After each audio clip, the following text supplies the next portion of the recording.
And we are live. Here we are, man. Welcome home. Thank you very much. This is fantastic, man. This is awesome. Ladies and gentlemen, this is Travis. He's repping out of Colorado, Denver. How are you, buddy? I'm fantastic. You know, enjoying my afternoon, starting drinking a little early. I still have a little bit more work to do today, but I should refill my glass. Oh, you're cheating with vermouth, man. Come on. You know why? Because it's an integral part of Cuba's cocktail. That's why. I guess so. You know, whatever. Cheers to you, man. Cheers. Thank you. So, guys, I've been really excited to speak to Travis. We've been trying to tee this up for a couple of months now.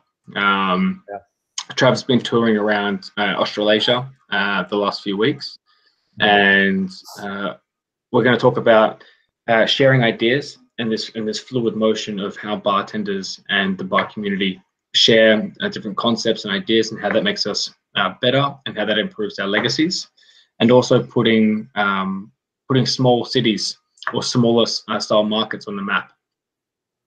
So, Trav, first off, tell everyone about the reservation. Tell everyone the concept, where it was spawned from, what's inside the drink, and why you're proud of it, man.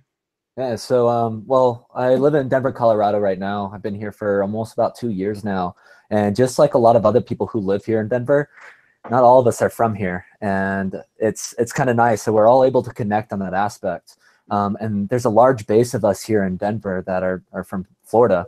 I'm from a small beach town called St. Augustine, Florida. It's actually one of the first established cities in America. And so I come from the city with a whole bunch of, you know, Spanish influence and just history. You know, everything's, you know, cobblestone and coquina, which is like that shell rock, you know. And one of my best friends back home, he was Puerto Rican. And when I heard about this Bacardi Legacy, that's the first thing that clicked. I was like, you know, Bacardi's in Puerto Rico now. I want to incorporate, you know, my kind of like my buddy's way of hospitality and what was resonated through me through my cocktail. So I want to incorporate a little bit of Puerto Rican culinary in it, because his family loved to eat, you know, and that's one thing I remember growing up. And so there was always like fresh fried plantains that hit the table at dinner. And the house was always filled with these like heavy aromas of like oregano and thyme, you know, whatever was being used in the dish that evening. And so I created my cocktail with bases of Bacardi Ocho, because it's just super warm and welcoming. And then I did a plantain macadamia orgeat. So it sounds a little complicated than what it actually is, but it's just macadamia, plantain, sugar, and water. And a little bit of Amontillado sherry. I kind of want to give it some Spanish roots to the cocktail. And it also kind of reminds me of this like briny, nutty character to it that like reminds me of like walking around town, like the ocean breeze and that kind of thing. And then a little bit of lime juice, pineapple for some depth, and did a little bit of oregano sprig on top just for aromatics. And so that's just something I remember growing up at my buddy's house, eating dinner all the time. And, you know, I kind of wanted to put that in a cocktail. And, you know, they always treated me as part of the family. And that's one of the biggest things that I wanted to push through my cocktail is, number one, family, and the hospitality that I was taught through, you know, going over to his house all the time. So that's the biggest thing. Cool, man. Do you still speak to him? Here and there, we kind of lost contacts. You know, I went to college for some time, moved out of town. You know, he did his thing, I did mine.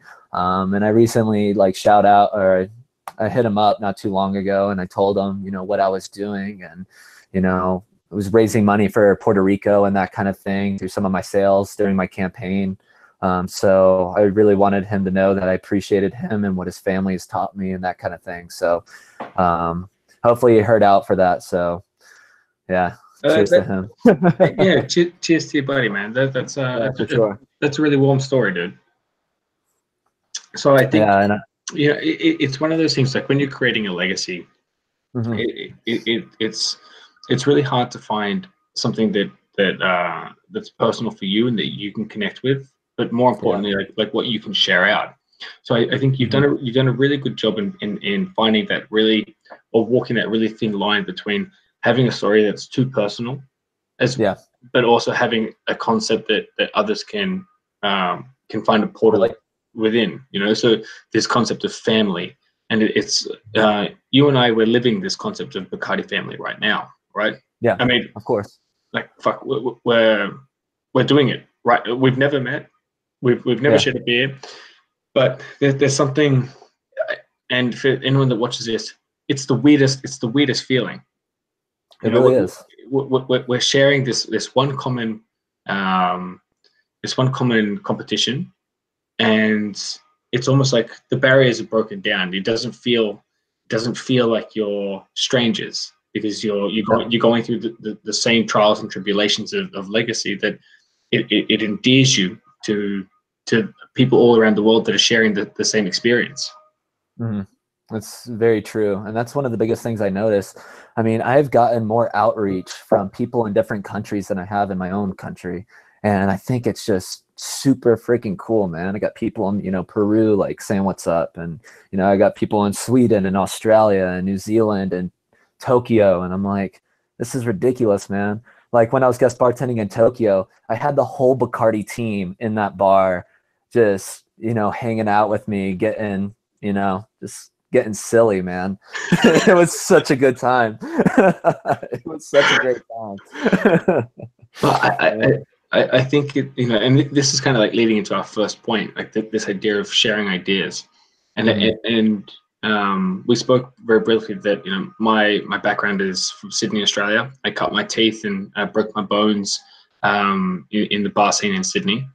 Mm-hmm. And one thing we really embraced very early on, it's a rising tide lifts all ships, and if I can impart some knowledge to you, that's going to make you better. It's going to make your venue better. If your venue is better, there's more customers. If there's more customers, there's more fish in the pond, and we all eat, right? Mm-hmm. That's true. So I'm experiencing this now with Legacy. I'm experiencing this idea of what you and we're sharing an idea, and I'm going to take something away from this conversation, and vice versa. And then that ball of positivity ends up rolling through to the interactions that you later have and that I later have, and then we both become better individuals because of it. Mm-hmm. So, what are you experiencing in terms of the way of sharing ideas, and how are you going about spreading what you're good at, and more importantly, gaining knowledge? Yeah. Well, a good example is just being in Denver, Colorado alone. I know we were talking a little bit about it before this, but everybody in Denver right now, we're all doing the same thing. We're trying to be better at our craft. We're trying to learn and do the next big thing, to put our city on the map. And it's just, being a bartender. I mean, we're very hospitable people. We're very open.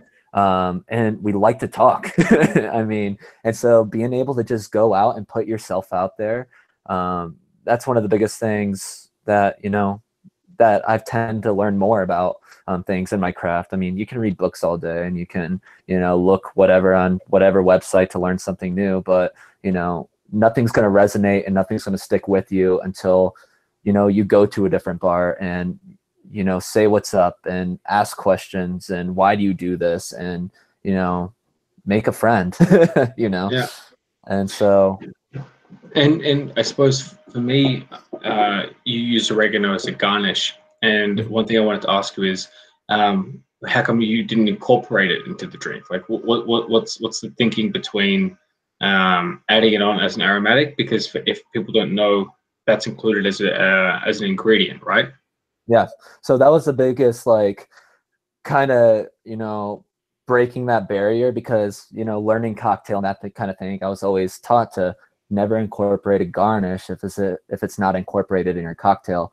And that didn't come to my mind because that wasn't my story. That wasn't part of my story. But the part of my story, which oregano, adds to it, is because I always knew that dinner was, being prepared that evening at my friend's house, because the house was filled with those smells of oregano. I didn't taste it. I smelt it, man. And it brought me back to that time that I remember when I was like, 8 years old. And so that's how that applies to the cocktail. And I think it's necessary for it to just be an aromatic instead of a flavor, Man, That's really smart, and it's smart that you can dissect aroma to taste.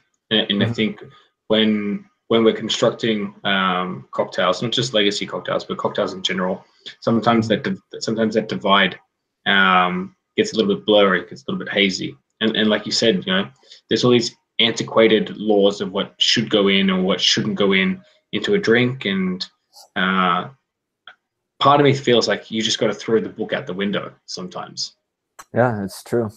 That's very true. Yeah, there's so many trial and error with this cocktail, and I'm so glad it became what it is. So I'm super stoked on that. I think if you are going to compete in legacy, and if you are going to create especially a cocktail for a competition, you need to have a lot of trial and error. You need to go through those trials and tribulations of loving the drink and then hating the drink and then despising the drink and then looking at yourself in the mirror and saying, I'm not going to compete. What's the point? I can't figure it out. Waking up the next morning and just going, oh, of course. It's just a bar spoon of pastis. That's all I need. That's all it is. That's the simplest things. With Cubist, I'm very strategically using this instead of Bacardi today. For anyone that can't see it, it's extra dry. I gotcha. There we go. Martini. Like it took me ages. I used sweet vermouth. I used dry vermouth. I used Lillet, a more floral, fruity vermouth, and nothing worked for me within Cubist. I tried Cubist without vermouth. So for those that don't know what it is, it's just 45 mils Carta Blanca. It's 20 mils of my bad boy right here, Martini extra dry, a bar spoon of pastis, specifically Ricard if possible, honey water, lemon juice, shake that all together, and then strain it over Prosecco. And it took me time to get to that point of like, okay, it has to be extra dry, because it's not the same. It's not the same thing. But yeah, I got that idea by talking to other people. And I spoke to barbacks, I spoke to chefs, I was like, hey, dudes, try this. And they try and they're like, yeah, it's really good. And I know that that's not the answer. I know that that's what they want. They're like, it's like, okay, just stop rubbing the balls and give me the real honest answer. And like, that's not that good. I mean, and that's the struggle, which that's awesome that you found this awesome recipe, because I feel like anything, any cocktail with champagne or Prosecco or whatever, I mean, sometimes that Prosecco champagne is more dominant than the rest of the ingredients, which I feel like you've honed down on that. I have yet to make your cocktail yet. I mean, this is my first week back getting behind the bar again for almost a month now. So I kind of want to whip something up when I get back there. I have a couple other buddies who, sending me the recipes that I need to do as well. So I'm just going to go all out on my first day back, making everybody's legacy cocktails. So, yeah, spread the love, man. But, sure. But it's one of those things that if you have a very closed mind, you're not going to have a really polished end product. I feel. I feel like you have to open yourself up to vulnerability. And you need to share with people's ideas. And when you are creating a cocktail menu or a cocktail competition drink, I mean, hit the most random people up. Go to chefs, go to dishwashers, go to your mother, go to barbacks. Go to random guests. The more ideas that you can input inside that glass, the better the better the product is going to be. The more confident you're going to feel, and that's kind of where I am at the moment. I'm super confident with my drink. I'm super proud of it, whether it makes it out of Sweden, whether it wins the global finals. It's a drink that I know that it's my legacy. Yeah, that's very true. That's awesome, man. And I was so just completely overwhelmed when I first heard about me getting into this competition, because to be honest, I I really haven't heard about this competition before. I mean, until this year. And so I was like, whatever. I was like, Bacardi's doing this competition. Cool. I'll apply. Like, here's my story and all that. And I didn't do much study.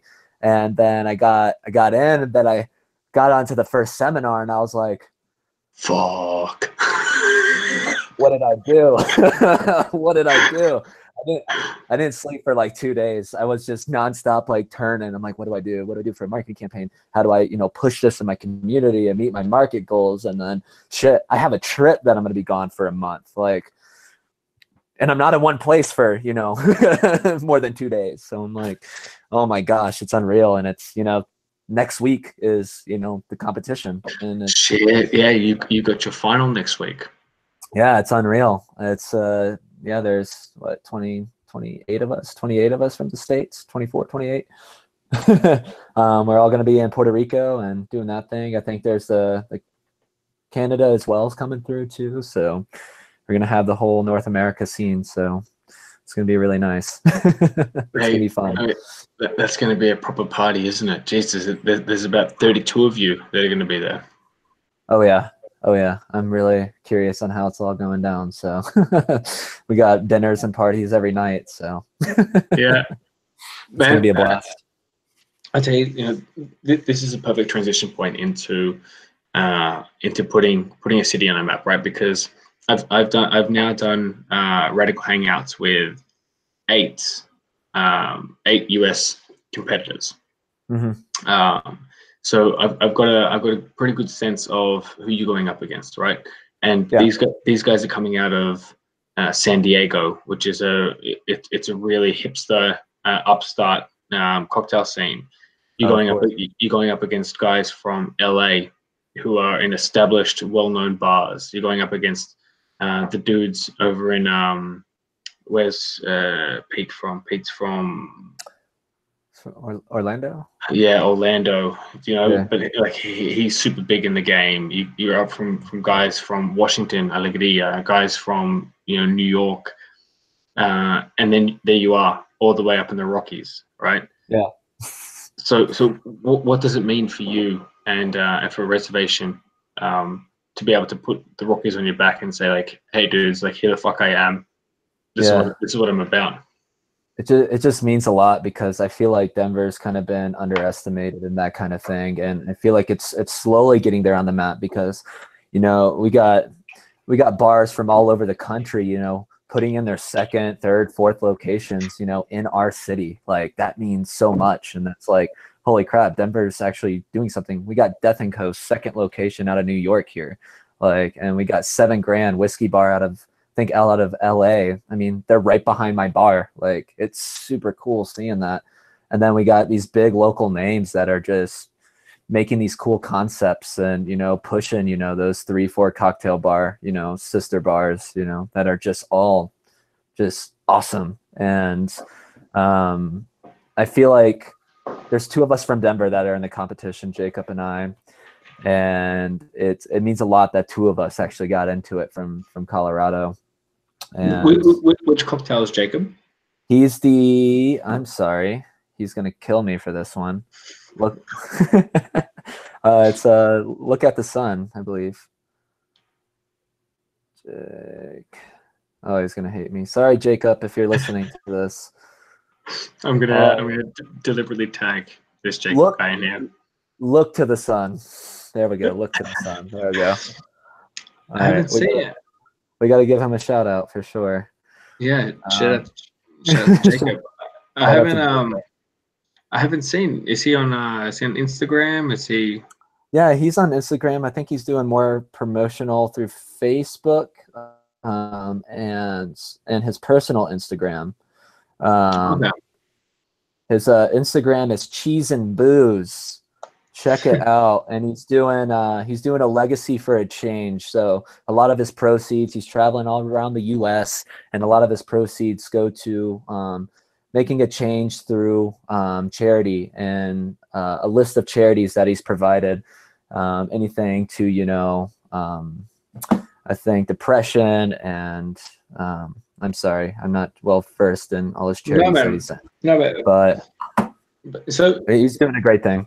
So tell me, I think that's really interesting, right? Tell me about that relationship between you two guys being from a small market. Is there this sense of camaraderie, this sense of like, you and me against the rest, or is it kind of like you guys doing your own thing?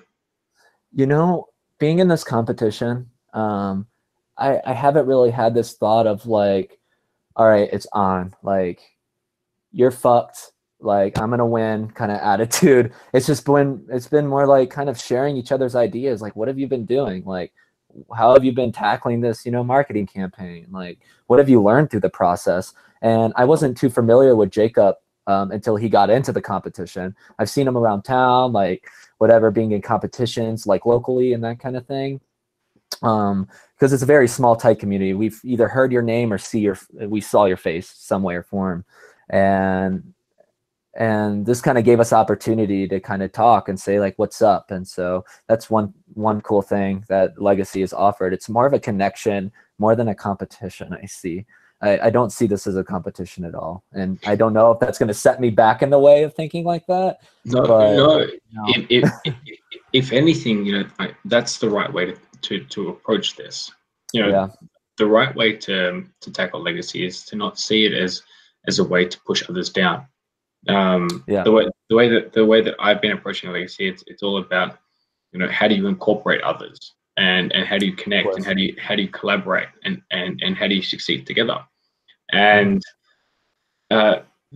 if we remove the brand itself, all right, once this will one day end for all of us this year, whether we are at globals or past globals. But it's for me, it's about the connections that you make during this period, because the doors have been they've been blown open for you career-wise, right? Oh, of course. You've established yourself as like, all right, I'm not just some kid. I can do this thing. This is what I'm about. I'm proving that I can jump through marketing hoops and I can achieve goals. And if you can do that with a sense of community and a sense of connectivity, then I feel like you've really embraced the concept of Legacy. Oh, for sure. I mean, not everybody can do it. I can say that. I mean, it is such a struggle. You're learning everything from inside to outside of the market and how everything integrates and works together. And if I never got into this, I would have never been pushed to try to succeed in these things. And I mean, if you're a bartender out there, apply until you get in. I mean, apply every year and do it once. I mean, this is an experience that, Bacardi's practically paying you for, so do it. I mean, it takes time, it takes effort, it takes sweat. I mean, it takes time. Yeah. And it's just something every bartender needs to do if you're serious about it, And for me, I alluded to this with you off air, but I come from a tiny market, right? I moved from Sydney into North Shopping. Guys, if you've never heard of North Shopping, Google it. I thought you were about to pull out a map. I was like prepared. No. But what I'm going to do, I'm going to write it out here. North Shopping. Google it. Find Beautiful. It. Love it. Right. It's not known for its hospitality scene, and it's especially not known for its bartending scene. And one thing that I'm really, really proud of is I've taken this platform of Cubist, and I've almost removed the how can I say this? Like, I've deconstructed my campaign to be about longevity. The concept of Cubist will one day die, as in like the knowledge of the drink. But I want the platform to serve my community and my city better. I want people to know that quality hospitality and quality drinks can come out of this tiny market. And I want the European market to see that, hey, it's not just Stockholm that produces quality bartenders and quality drinks and quality service. And the best example that I can give from this is shout out to Iris Cocktail in Greece, Ruby over in Finland, and Envious in the Netherlands. and Amistad in Hungary. Like all these dudes have now either come or coming to my tiny little city to Nice. to guest bartend. That's awesome. So using Legacy and using your drink as a platform to promote not just yourself and your liquid, but the city that you rep out of. Yeah. I mean, how great is that? It's fantastic, and that's one thing that I really enjoyed with the seminars. I can't even speak today. That we've been having in the States. It's like the past like submissions of Legacy in the past previous years, they were fixating on like, I'm gonna go travel the world and show that my cocktail can be universal on all platforms in different countries. And I feel like Bacardi was like, hey, hold up, no. Focus on your city. What can you do to make a change in your city? And I feel like that's a lot of what, at least the American submissions that I've been noticing, we've been like really focusing more on our, our market city. And I feel like if you can't, that's the whole start of change is, where you're living at and how you can promote yourself within the town that you're in and making those connections. And that's how you can continue. And that's how you can continue your legacy too. So. Absolutely, man. Shout out to my ambassador, Jimmy Hulf. He said one thing to me as soon as I made top 3. He told me the first thing he said, capture your market. Yeah. And I didn't really know what that meant at first. I was kind of like, what do you mean? Like, I have to go do guest shifts now in Stockholm and Gothenburg and Malmö and London. And he told me, he's like, no, dude, like it's not about how far you can travel. It's about how well can you get your city behind you. Yeah. And something about those words, I was like, yeah, dude, like I'm going to use this opportunity to stand up to Stockholm and say like, hey man, like this city isn't your little brother anymore. Yeah. And that, like, for me, that really that empowered my campaign. It allowed me to refocus and realign what was important, not just for my drink, but for my legacy. And I suppose the advice here is, if you come from a small market, like, don't let that be a barrier, not by any stretch of the imagination. If anything, it's an advantage. Of course, it definitely is. I see it for sure. You have more room to make change. What you're doing, I mean, hasn't been done, especially in your town where you come from or where you're living at, it hasn't been succeeded until now. Yeah, but when I say it's an advantage, like, I don't have world-class bars down the street. So I had to take it online. I went digital. Yeah. So I was like, okay, if I can't go to Denver, Colorado, then I'm going to make Denver, Colorado come to me. Yeah. And that was the spawning idea of Radical Hangouts. Yeah. So get everybody coming in and supporting what you're doing in your city. That's just fantastic. If I didn't have all those trips planned, you bet your ass I would have been there. Oh my gosh. Well, when you win the global finals, you can pop over, pay us little dweebs a visit. Oh, you better believe it. That's great. I think when I started these hangouts, people were telling me, yeah, but aren't you scared that you're going to promote the reservation as opposed to promoting Cubist? And my response to that was like, I mean, that's such backwards thinking. Like, this isn't about, we're not competing, you and I, right now. Right now, it's about, this will go onto YouTube. It's going to be stored, and then, I mean, both of our legacies right now will progress long after the competition's done. Definitely. And that's a positive thing. Like, right now, like, there is no the reservation and there is no the Cubist. It's just concepts and ideas that better a community and that better an idea moving forward. For sure, I totally agree. Yeah, it's just fantastic. When I heard about this whole hangout thing, I'm like, I gotta get in on this. Like, this is such a cool idea. I haven't seen anybody try doing it yet. Everybody's trying to guest bartend and stuff like that. I'm like, anybody can guest bartend anywhere, man. After traveling to Japan, Australia, New Zealand, you can guest bartend anywhere you decide to go, or if you have the funds to go. It's cool, but can you truly make a connection? Well, how should I say it?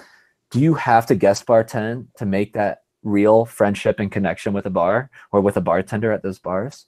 And I say, that's no. You can do that anyway by just going in, introducing yourself, you know, buying drinks. I mean, Caretaker, one of the coolest bars I went to was in Auckland, New Zealand. Holy shit. I was there for like 5 hours, shot after shot, cocktails after cocktail. Every bartender came up to me, you know, introduced themselves, like talked to me. And I'm like, this is fantastic. I mean, and it's sad to say because you don't see that in the US. I mean, you have your bartender, you say what's up, they're on to the next customer. And it was kind of awesome to see that through Sydney and Melbourne and Auckland and even Japan, you know. And I wish there was a little bit more of that, you know, sense of hospitality in a way, and American bars. But I feel like America is so oversaturated with these cocktail bars too, which kind of makes it hard to, you know, give out that, you know, hospitality to everyone who walks in the door, you know, or everybody who is that bartender who walks in your door. I think then you get to take these the sharing of ideas and you get to implement it into, you know, this concept that you have with your legacy drink, right? About hospitality and this sense of family and belonging. And then with these two aspects, you become a better servant, right? You become a better bartender.